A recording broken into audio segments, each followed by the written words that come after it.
And I think as a team right now, at least for me, I know I'm not proud of how we played. I'm certainly always proud of our players. So let me I'm proud of our team, but I'm not proud of the way that we played. Um, and that, as I said after the game, that starts with me. I thought things that we've shown that we can do, and we do at a high level, we weren't not able to do on Saturday. I thought I thought our guys did a good job of getting to the half and regrouping, and coaches made good adjustments, and thought we were a more improved team in the second half. But you look at the stat sheet, we outstatted them, we outgained them, we out third downed them, we did everything. But really, at the end of the day, as you guys all know, we beat ourselves. 14 points off of turnovers. We lost 7 points in the kicking game with two missed field goals and a missed PAT. And we're just not a team right now that can spot someone 21 points. And so we'll get back to work. I see a team that wants to win, that tries hard, that practices hard, that is trying to learn how to win. But I don't know that we necessarily yet have the confidence and trust in ourselves that when adversity hits, we can just go back and say, hey, let's fight right through this. And so there's no shortcut to that. There's no shortcut to confidence. You have to process your way there. You have to go through games like we just went through, overcome it, fight back, hang together, push forward. And so that's what we'll do. And we started yesterday. Yesterday was the guys' day off, but a lot of guys were kind of walking around the office and they're hurting and they're upset and they're disappointed. But we have another game this week, and so we'll hopefully learn from our mistakes and take on a Kansas team that's 2-1. And as I'll tell the team later, we went through on conference play. We wanted to be 3-0. We ended up 2-1. There's a lot of other good teams in the Big 12 right now that are 2-1. There's only 3 undefeated teams, and we'll look forward to getting started in conference play and hope that we can, again, learn from what happened on Saturday. So. Man, it seems like Kansas is a team that's really forcing turnovers. They had a couple pick sixes. Is that something you're pretty concerned about, just the way their defense is playing? Yeah, the story of Kansas right now is really their defense and how dominant they've been. They're only giving up 15 points a game, so they're 25th in the country in defense, second in the conference. They're first in the conference in passing defense. And as you said, they're taking the ball away. They're plus 12 in turnover margin, far leading the rest of the country.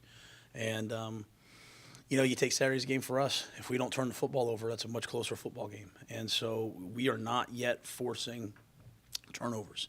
And so, my hope is that we'll get there this week, and we'll need to. And we'll need to protect the football. And part of that comes from running the ball. We have to find a way to run the football better. And, that falls on me. That's my area of what I should be able to get done, and we have to get it done this week versus this defense. They give you a ton of different looks. They changed their defense from last year.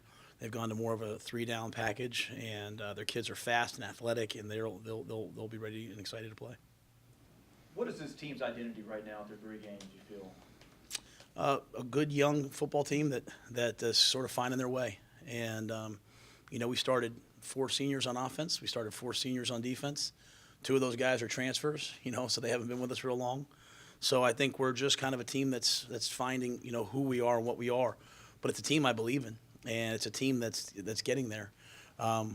We have explosive playmakers on the outside. What we haven't been able to do is find, the run game to go along with that. And if we could combine the run game with those playmakers outside, then I think we'd have something pretty special on offense. And then defensively, we haven't stopped the run at the level we want to yet. But a lot of that was on the offense this past game, probably being on the field a little bit too much and some of those things. So we're searching for an identity. You are what you put on tape. We're a team that showed flashes, but we're not consistent yet. And that's all part of where we are. And we are where we are. We're not, we don't get to say, hey, I want to be here, I want to be there. We are where we are, and hopefully we'll continue, especially as we get players back. Playing that game without Denzel Mims, playing that game without B.J. Thompson, those are 2 of our better players. And hopefully they'll be back this week. And that can certainly help us, I think, be a little bit more dynamic on both sides of the ball. You talked about wanting to run the ball better after UTSA. Looking at the film from this game, are there any similarities, and does that maybe concern you at all? Yeah, I'm concerned about it. Yep, we have to get better. I mean, there's times where we run the ball and we're getting 8, 9, 10, 11, 12 yards, just getting downhill on people. And what's really affecting us is people are moving and twisting and creating plays in the backfield. And so we were not always able to overcome some of those tackles for loss. But we got started off. We ran the ball. We ran a quarterback zone read. Charlie pulled the ball at 2nd and 2 on the 12-yard line. Ball goes back with a hold, and weren't able to overcome it. And so there's flashes of the run game. It'll all come together at some point. We would like that point to be now. Don't mistake my this for what I want. I want us to run the football, but it's you can see it, and you can see it improving. It's just not yet where we need to be. Matt, is that offensive line? Is that where it starts? It starts up front with the offensive line. We have to call more runs, so we have to give our backs more chances. But it's a lot of things. It's also when you run the ball on 2nd down, there's a good chance you're probably going to be in 3rd down, and you have to execute on 3rd down. And I'm not. I don't think you guys hear me make many excuses. We had a hard time. We had a hard time on 3rd down in a couple plays where we felt like we were grabbed and tackled at receiver, and later in the game, our guys got a little bit more violent on the perimeter, and I think you saw, our passing game in the second half really step up, and Taekwon and some of those guys emerged and made some plays, but we have to give the offensive line more chances, and we have to run the ball more. At the same time, when we do, we have to be excellent on 3rd down, which at the end of the day, I think we finished like 7 of 15, so we were, almost 50% on 3rd down, which is pretty good. With the offensive line, how much is that is the continuity of not having to run guys in and out and having the same 5 for the majority of your snaps? You'd like to be able to play the same 5, but that's not where we are right now. You have guys that are banged up, guys that are coming back, working their way in, guys that got tired in the heat, as we kind of went, with some tempo at times, so we went into the game with like 6 D linemen, so we were down on the D line, so we tried to slow it down a little bit for them. But that continuity, you'd like to have it, but we're just not in that time and space yet. So, we kind of rotated some guys at left tackle, some guys at left guard, and hopefully this week, everyone's healthier this week than they were last week. So hopefully we can, maybe settle in a little bit more this week. You said after Duke you wanted to zone in on a featured back was one of the positions that you mentioned. After getting a chance to look at the tape, has anybody jumped out to you? No, I thought, neither one got enough chances to really play at the level we want. We had some opportunities. We had some drops even in the passing game to our receivers. But I have a lot of confidence. Lovett had that first fumble. I brought him in yesterday. Made sure he knew. I'd go to war with John Lovett 100 times in 100. And Jermichael, we all know what he can do, and Ebner, is a guy that can be dynamic. So we just have to give them a few more chances, get the ball in their hands a little bit more, maybe a little simpler in terms of just getting the ball downhill and see, give them a chance to really go be explosive, and give them a chance to get in a rhythm. Does it have to establish a run game, especially when Jermichael's going to have to miss the first half of this game against Kansas? It just is what it is. There'll be a good opportunity for Lovett, be a good opportunity for Ebner. We'll probably play squirrel a little bit this week and have Jermichael ready for the second half. With the drops, are there specific drills that y'all can do in practice, or is it just repetition? We have guys. Jalen Hurts stays after practice and probably catches 300 balls on the jugs. He's a maniac. I just think for a lot of Saturday, and I think in general, we just have to just keep going. We just have to keep pushing them. So we do the drills, we catch, we have jugs. At some point, all the players just have to make a decision. Am I going to become the guy? And we have players that I know can do that. And it's just that confidence, that trust, that comes from the time you put in and the preparation you put in. And so we do the drills, we do all that stuff. I think we practice. We dropped a lot of balls last week in practice. I'm going to be completely honest with you. There were a couple times I stopped practice and brought everyone up and said, hey, guys, this is sloppy. Before every accident, there's a warning. And so, we're honest with our players. We don't live in Pollyanna land. We told them all week, hey, these plays are going to be there, and we're going to have to make these plays, and we're going to have to catch these balls. And I really believe what happens in practice happens in the game. And, we on the first, second, 8, we sprinted out. We threw a deep ball to Platt that he was open, and we just couldn't get it there. And we did the same thing Friday morning. It was the same, it was incomplete. And so what does that mean? That means we keep getting them to go back to practice. And see, what happens when you lose is everyone wants to start looking around at all this stuff. And what it takes is people that say, no, let's control what we can control. And the thing we can control is our practice effort and our what we do in practice and how much we're putting into it. Because if you start to make those plays in practice, it becomes routine. Then you make them in the games. For a lot of our players, You know, when Taekwon is a sophomore, then when he's a junior, then when he's a senior, he'll have so much confidence. You know, he'll play at this level because he's doing it now. You know, seeing Fleeks get out there. So how do you get freshmen and sophomores and juniors or guys that haven't played a ton to play with a ton of confidence? They have to do it in practice. And we sometimes still, you know, battle in our brains is practice punishment. Like, why are we practicing, coach? Why are we practicing so hard? Why are we practicing so hard? Well, we're doing it so that we can play well. And that's it. That's the only reason why we practice is to play well. And Alabama's going to go out and practice today, and Michigan's going to go out and practice today, and Kansas is going to go out and practice today, and so are we. And if you don't want to drop the ball in the games, then catch it in practice. And if you drop one in practice, then go get on the jugs and catch another 100. Because at the end of the day, you know, all of my kids, I just got off the phone with my son before I came over here, making sure he was doing all right, you know. Like, you are responsible for what you do. You know, you are responsible for how you play. You're responsible for your grades. How do you get better grades? You study. How do you catch balls? You catch 1,000 balls for the one you get in the game. And so why do we have games like this? Sometimes it's to reinforce that message. And as I said, our players will have a decision to make. You know, are they going to come back and get back to work, or are they going to start to look around? The guys I saw yesterday, the guys I know, they're going to come back and get to work.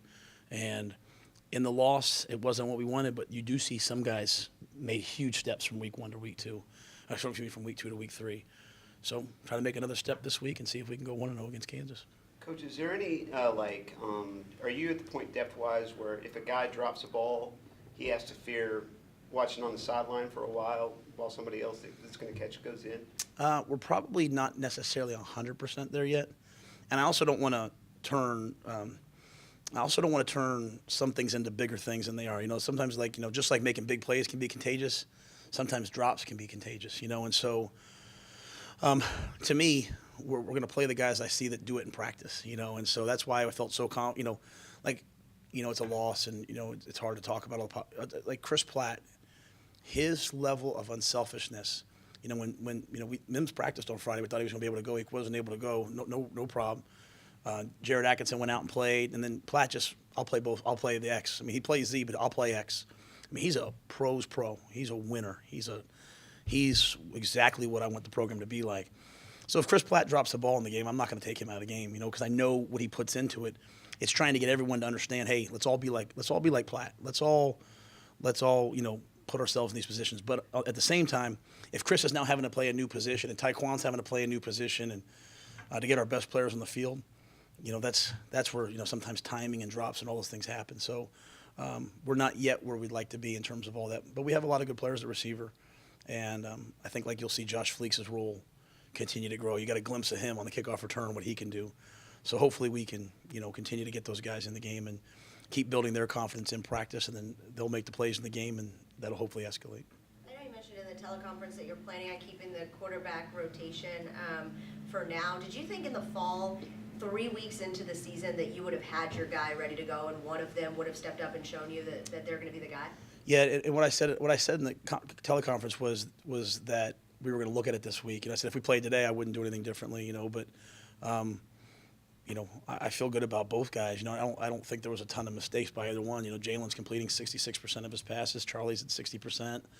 Jalen's, you know, almost, you know, I forget what the number is. Like, he's like 100% in the red zone, or 80. You know, those guys are doing a lot of big things and they're creating a lot of big plays. But you know, we want to look at, you know, you play the non-conference schedule, especially when you're in year 2, where you don't have a lot of time with a lot of guys. Like, you know, like when I was at Temple and I had a senior quarterback, I had been with him for 4 years. Here, when I have a senior, I've been with him for, you know, 12 games or 15 games. So I want to, on the offensive line, defensive line, I'm going to give guys every opportunity to show what they can do. And so, but after 3 games, we're going to look at all the positions really and say, you know, who gives us the best chance to win, who's playing at the highest level, and then who's going to practice at a high level. And so I talk a lot about practice, and you know, I know sometimes people say, you know, why is practice so important? Just going back to what we just talked about, if you do it in practice, you'll probably do it in the game. And so both those quarterbacks are competitors. We'll see how they practice this week and then kind of go from there. Is there anything definitive you can point toward, difference in the first half and the second half from Saturday? Well, we didn't beat ourselves quite as much. I thought we got a little bit of energy, and, you know, we're at a point as a team where when things didn't go well, we really don't yet have that guy that's like, hey, you know, rallies everyone up. It's really kind of us as coaches, you know, and we're getting there. Like, you know, Greg and V and some guys in the locker room, I could hear them. talking to the guys. But we're at that stage. You know, Smoke always asks me about learning how to win, learning how to win. Part of learning how to win is when you're losing, great teams rally. You know what I'm saying? And they feed each other energy. And that's why you like playing at home. You know, when things aren't going well, the crowd gives you energy and you rally together and you hope that you can overcome it. So what's happened to us sometimes last year and it happened to us this year was a bad play becomes a bad series, we kind of lose hope. So 7-0 became 7-0. We fumbled the ball. They made a play on third down. Okay, play again. You know, we go down. We're gonna move the ball all day. We miss a field goal. You know, okay, who cares? Keep playing. Well, 7-0 became 14-0, became 24-0. Got in the locker room, regrouped. How do you guys want to go play? And then they went out and we didn't beat ourselves quite as much. And as bad as we played, we still had a chance at the end of the game to make it a game. And so, but once we blocked that, we scored, then we blocked that punt. All of a sudden, everyone was alive now, right? And everyone had energy. We're trying to get a team that doesn't need that. You know, you don't need people in the stands cheering for you to win. You don't need a rah-rah speech from a coach at halftime to win. The players feed off each other, and that's been one of the biggest things we've tried to build, and it's not there yet, but it's coming. They're getting better at it. You know, rally each other on the sideline. Don't lose hope, and that comes from confidence. You know, that comes from experience, and hopefully this week we'll be way better than we were last week. With the quarterbacks, how difficult or how do you go about evaluating a position that's determined by so many other factors in a game like that? How do you evaluate each of those guys? I just do it off of numbers. You know, like Charlie's played 138 snaps. He's completing 60% of his passes. He's led us to 8 touchdowns, 4 field goals, 2 missed field goals, 7 punt. You know, I do it all off numbers. You know, like Jalen's played 17 drives, 78 total snaps, 6 touchdowns, 1 field goal, 5 punts. You know, Jalen's 57% on third down. You know, Charlie's 41% on third down. Those are good numbers for both of them. You know, if you're in the 40s, you're pretty legit. So both guys are playing pretty well. So to sit there and, you know, to you know, try to make it off of a gut feeling is really hard. You know, when both guys are producing. Wish Jalen could take the pick 6 back. Wish Charlie could take his pick back. But when you play quarterback, those things are going to happen, especially when it's at the end of the game and you're having to grind it out, you know, and try to come back. So both guys made good plays yesterday. Both guys had some plays they would want to take back, as do we all. Matt, what kind of leadership do Blake Blackmore and Pat Lawrence give you on the O-line? Fifth-year seniors, they pretty much went through everything here. Yeah, I think they lead by example. You know, kind of gone are the days of being in a huddle where everyone's kind of looking at each other and talking to each other. But I think Blake and Pat lead by example. They've both become very fine offensive linemen. They both have developed at a high level. They're guys, when the NFL guys come in, I always tell them, like, hey, these guys are going to play for a long time because they're strong, they're athletic, but they're also really smart. They work hard. They both care a great deal. So I think they lead by example, and you know, I look to them this week to really start to you know, assert some of their leadership because they're guys that people listen to. What have you seen from Charlie and Jalen on the sideline when you talk about how you know, you want a leader to emerge? Kind of that quarterback position is usually a leadership role that brings people up on the sidelines. What have you seen from both of them when it comes to that? I think they both do a good job of that. You know, the great teams I've been on, like the great leaders are usually like a defensive guy, you know, that like everyone that just plays so hard and violent that everyone sort of follows. But I think both our quarterbacks, I think they lead by example. They lead with their work ethic, and they're players that guys listen to and believe in. And you know, both of them, you know, both of them believed they were going to bring us back, and both of them thought, hey, we're going to get back in this game. And I thought they made the big plays. Each of them threw a deep ball to Taekwon, you know, knowing, hey, you know what, I know he's going to go make a play. So I think they both have great leadership qualities. Matt, do you get some of the D-line? You mentioned that you were pretty thin in that area for this last game. Do you get some of those guys back this week? We get B.J. Thompson back, and so we haven't yet seen him play yet this year. So that should be a big thing for us. And he's practiced his tail off, you know, waiting for his opportunity to come back and play. And so having B.J., you know, we have some guys playing at a high level. I thought Ira played a really good game. James Lynch, you know, Greg Roberts had a ton of tackles. So adding B.J. into that mix hopefully will generate some more pass rush, because the number one way to create turnovers is to, you know, get to the quarterback, you know. So you know, 3 of our turnovers this year have come from our quarterback position. So we haven't gotten to the quarterback. We didn't have any sacks this last game. So getting to the quarterback is a challenge. And BJ will help us, and it'll let some of the other guys maybe have a little bit more rest so they can go out there. You know, we have guys, Lynch is playing 2 positions, Lockhart's playing 2 positions. Hopefully this will help us.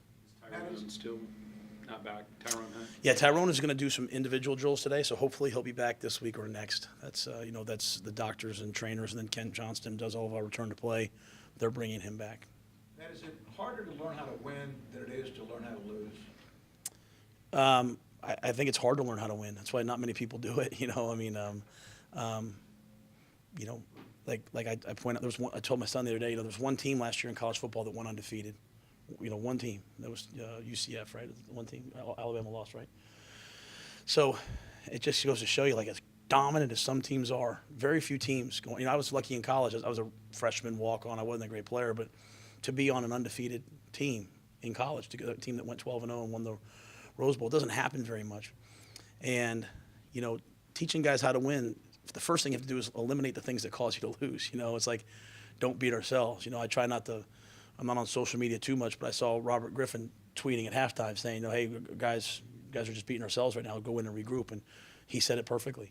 So if you eliminate the things that cause you to lose, penalties, turnovers, mistakes, lethargic play, if you eliminate those things and you play with, like, your hair is on fire and you don't beat yourself and you overcome mistakes, that's the first step, learning how to win.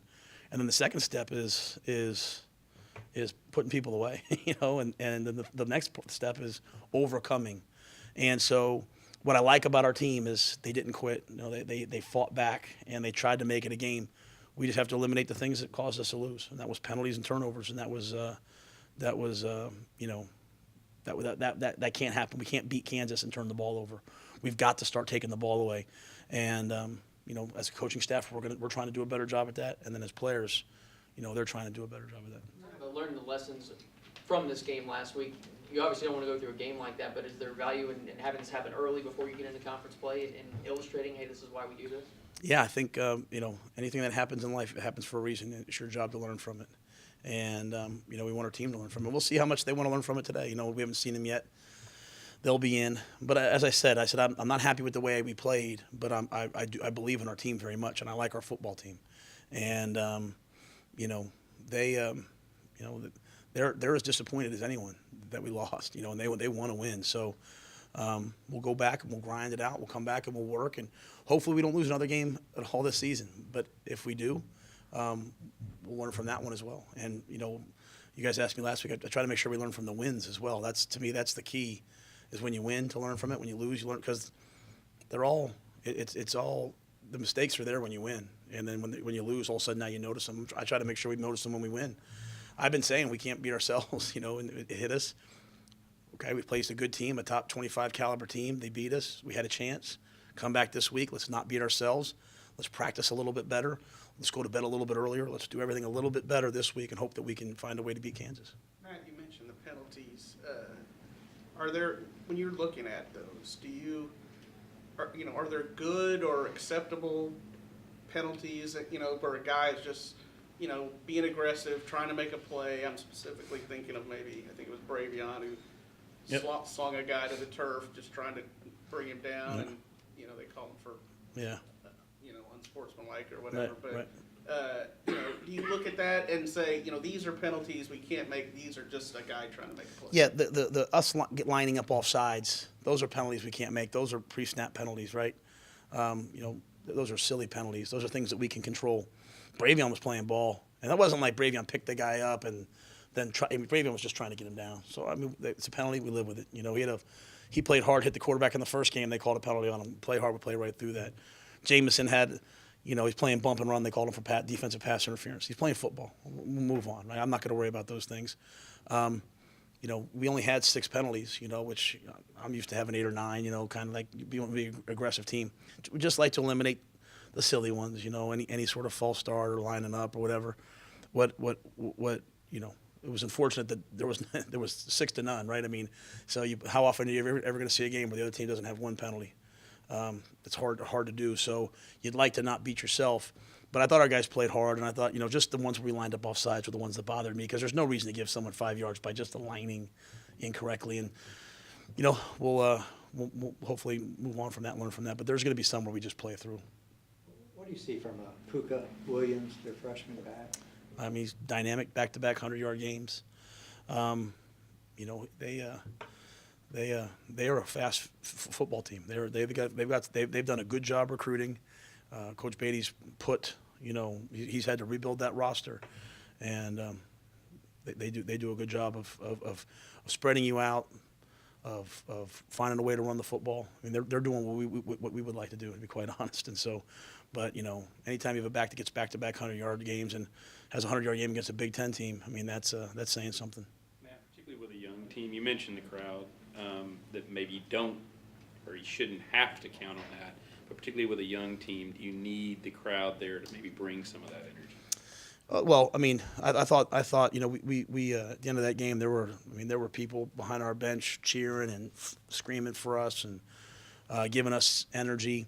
So yeah, the crowd's always an advantage, and the crowd's always that's why people like to play at home when they can, right? You like it to be so loud the other team can't even. Like we were at UTSA, we couldn't hear the calls because it was so loud. So you'd like it to be so hard that the other team's offense struggles. You'd like your team to feed off that energy. But all that stuff is, on the outside, right? I mean, we have to control what we can control, which is how we play and what we do. But we have great fans. A lot of people stayed there till the end and cheered us on to the very end. We got booed. Someone asked me about that after the game. That's part of playing ball. You learn from it. I just hate it for our players in that. What I don't want our players to do is start to doubt themselves. I mean, this is our players are doing a great job. They've come a long way.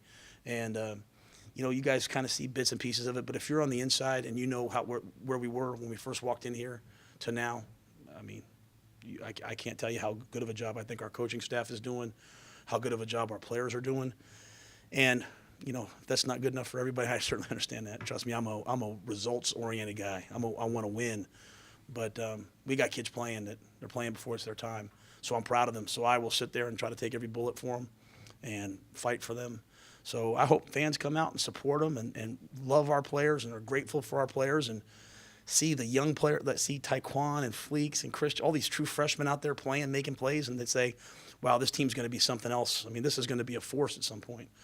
So why not enjoy it along the way? And so, but our team has to learn. You know what? When we go to Oklahoma, when we go to Iowa State, we're not going to have the crowd there. So, let's learn to play on our own. And I would just say this one last thing. If you've been on the sideline with us on our away games, then you would cheer for us at home. Okay? When my son's not allowed to, I won't even let my son on the field on most away games because of the things that are said there. And I said it last year to our players. So I love this football team. They are grinding away. And they played a bad game on Saturday. I coached a bad game on Saturday. We're not going to point any fingers. We're going to come back. We're going to work and get better and better and better and better. And this year it'll be fun. We'll fight our way through it. And we'll fight our way through this week against a good Kansas team that's leading the country in turnover margin. But these guys that go out there and put on the BU, and not to give them some long impassioned speech, just know this from me. They've overcome more people, more stuff, more. They're fighting for Baylor. And so if you come to the games, great. And if you're not a fan, I understand that too. But there are some great stories. There's some great young men out there playing. And I know what our coaching staff has done in 2 years, and I know what our players have done in 2 years. And some of our players are doing things that I never thought they'd be able to do, and they're doing them. And I'm proud to be their coach. And so we'll go out there on Saturday. We'll fight our tails off, and then win, lose, or draw, we'll come back in and we'll try to get better next week and go from there. And that's the never-ending process of trying to build a great football team.